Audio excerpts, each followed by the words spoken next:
ஆதாரம் இல்லைன்றீங்க. ஒரு 41 வீடு கொலை செஞ்சது அவன் ஒருத்தன் அந்த ஆள் தாங்க சார். ஆளுங்கட்சிக்கு தெரிய வேணவா இந்த இடத்துல வந்து போக முடியாது அப்படின்னு? அப்ப நீங்க வந்து திமுகவுக்கு சப்போர்ட் பண்றீங்க, விஜய் அவர்களை வந்து விமர்சனம் மூளை இல்லாத முட்டா பிள்ளைகளை பேசிதாங்க ஆகணும். நீங்களும் சேர்ந்துக்கிட்டு சப்போர்ட் பண்ணிக்கிட்டு எல்லாம் வந்து அவங்க நல்லது பண்றாங்க. 41 உயிர் போனதுக்கு காரணம் 95% இவங்க தாங்க. அதுதான் சார். இப்ப அது ரொம்பவே தவறான ஒரு விஷயம் தான். 41 உயிர்ன்றது வந்து சாதாரணம் கிடையாது. அதுக்கு என்ன பதில் சொன்னாரு? ஒருத்தர் மட்டுமே அதுக்கு வருத்தம் தெரிவிச்சாரா? அந்த மீட்டிங் ஆர்கனைஸ் பண்ணது யாரு? அனுமதி வாங்கினது யாரு? என்ன தத்து எடுத்தாங்க? கேவலமா இல்ல?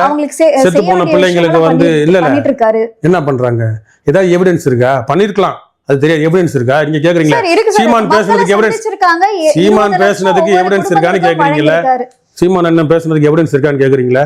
ஏன் பேங்க் டிரான்சாக்சனை காட்டுங்களேன். எத்தனை கோடி பேருக்கு, எத்தனை லட்சம் பேருக்கு என்ன பண்ணிருக்காங்கன்னு காட்டுங்களேன்.